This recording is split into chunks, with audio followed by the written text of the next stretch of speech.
Yo, how's it going everybody? Chadley here, and in today's video we're going to be looking at a brand new flak build that I like to call Falcon Punch Flak. This is going to be taking advantage of the new Peregrine class mod for flak and also the fish slap grenade. This is definitely the hardest thing to obtain because it was a limited time item, so hopefully you guys still have one lying around. If you don't, make sure you guys go to our Discord or any other Discord out there with a trading section. Get your hands on this fish slap because it is a must for this build. But everything else revolving around this build is actually very easy to obtain, and you guys are probably going to have it already, maybe except for like the artifact that is a specific artifact.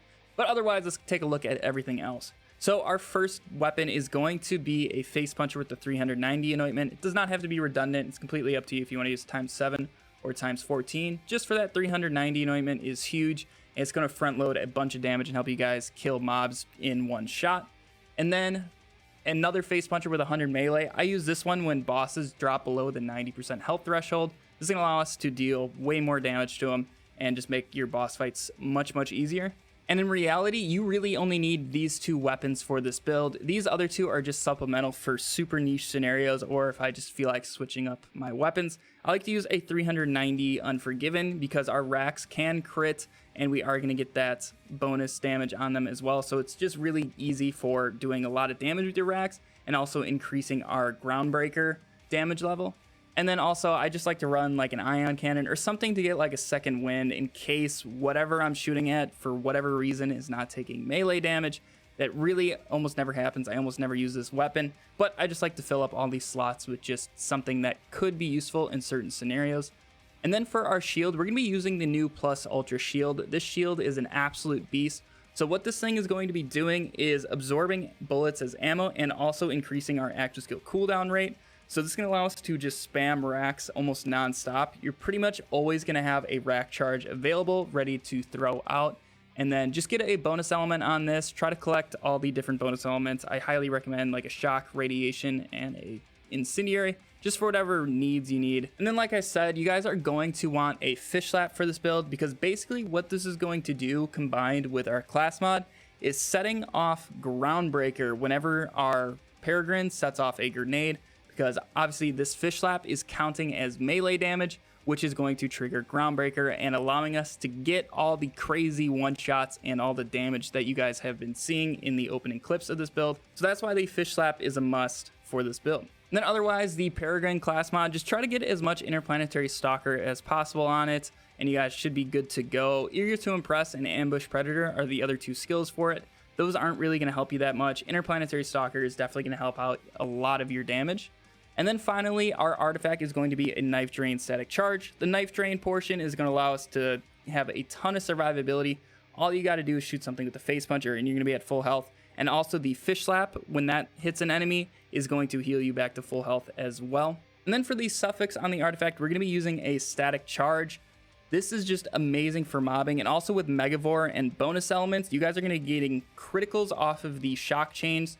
Now, without bonus elements, you cannot crit with the actual static charge itself, but with the bonus elements that come with it, it can proc Megavore and in turn proc head count, because normally you cannot do head count with melee builds, but with the static charge that will allow us to do that. Also, it's just really good at stacking up more damage for groundbreaker. Now, there is actually a second loadout option that you guys have for this build. This is going to be more damage, but at the cost of a little bit of survivability. And when I say survivability, I'm just saying you guys are going to be seeing the word second wind more because we're not going to have the knife drain on, so it's not quite as easy to not get down, but you guys are going to get your second wins. As long as there's an enemy around, you'll be good to go. You're going to have no trouble dealing damage to him and killing him, getting back up.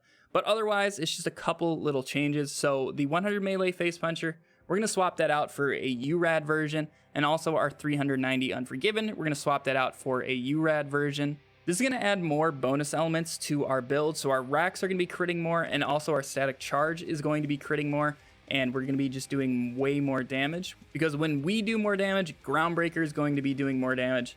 So everything just compounds, and you guys can be hitting some huge numbers and one-shotting most things. So then for our shield, we're going to swap over to the front loader to activate the URAD anointment at all times, because it's going to drop us below that 50% health threshold.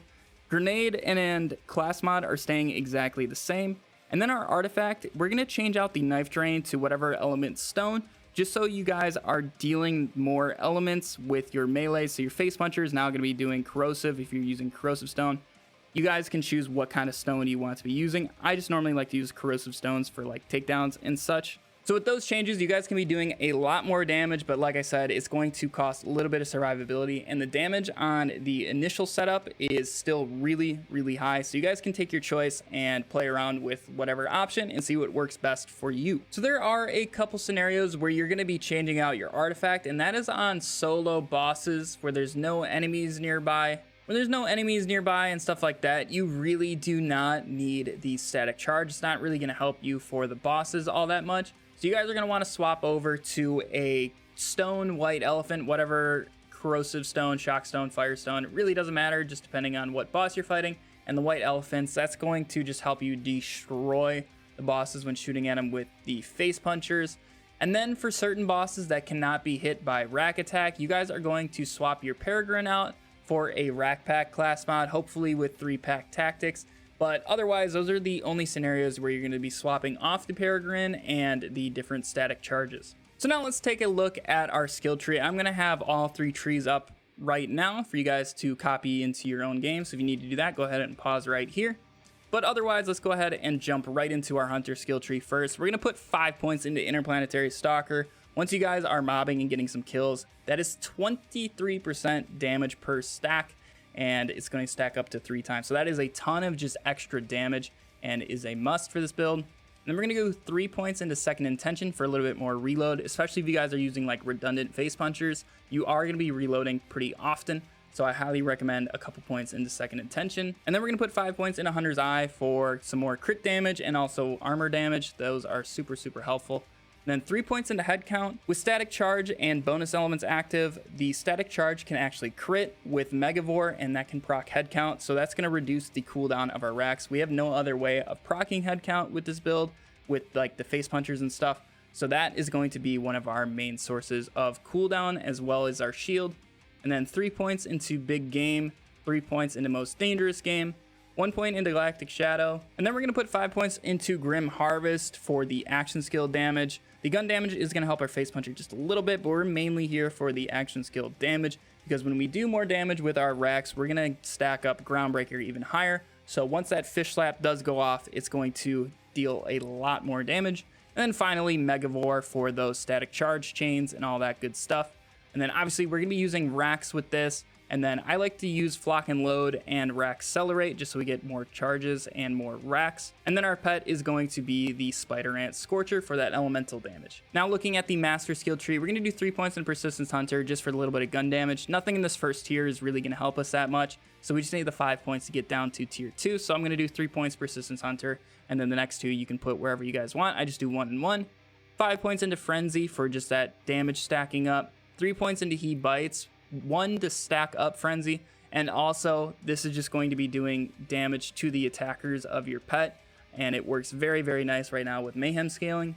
1 point into Who Rescued Who, so you guys can help keep your pet alive, and then 1 point into Hive Mind just to get us down to Barbaric Yawp. Barbaric Yawp is going to give our pet bonus a huge boost, so we're going to be dealing a lot more elemental damage. And then 3 points into Pack Tactics for the maximum health and also the damage. Now finally onto our Stalker Tree, we're going to put 5 points into Furious Attack and then 5 points into Eager to Impress, just so we can make sure we can stay spamming those rack charges and keep sending those guys out. And then finally 1 point to Lick the Wounds. In case you guys do go down, your pet will be there to pick you up, and it's super nice to have. And then like I said, the only Guardian rank requirement for this build is having Groundbreaker at the end of the Enforcer skill tree. So I highly recommend making sure you guys have this Guardian rank. And then moving on to our modifiers, I usually just run Speed Demon, Healy Avenger. The hard, I would like Drone Ranger the best, but I'm just dealing with ticked off right now. Works perfectly fine. And then for our very hard, I usually just run Postmortem, but you guys are free to change up modifiers to whatever you prefer. So like always, to show you guys how to play this build, we're going to run through the start of the true maliwan takedown.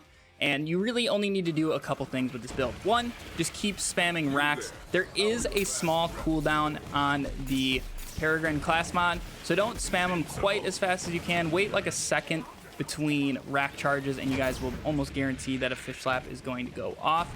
And then second, make sure you guys are sliding around, since we do have the static charge artifact on, and that is going to allow you guys to get those electric chains going.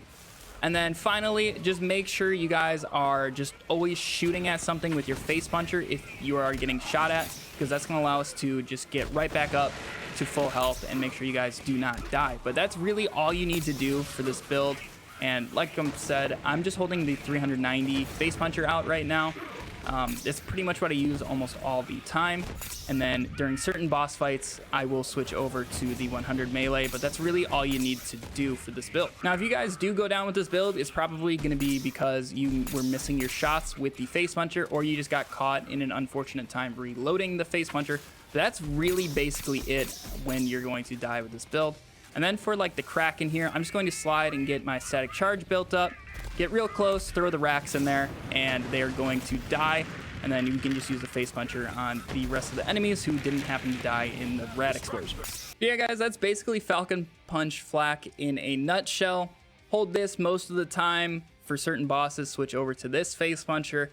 These two you can use basically whenever you want, but I really don't pull them out all that often. These are really the only two that you need. So I hope you guys have fun messing around with this build and the two different loadouts that you can use for it. Both are a lot of fun, and sometimes it's fun, even if you go down more, to use the URAD version and just deal like insane amounts of damage. So if you did enjoy the video, make sure you guys leave a thumbs up on it to let me know. It really helps me out. If you guys want to see more Borderlands builds and other Borderlands content, make sure you are subscribed to the channel. We are going to have a ton of build videos coming over the next week, so make sure you guys are subscribed for those.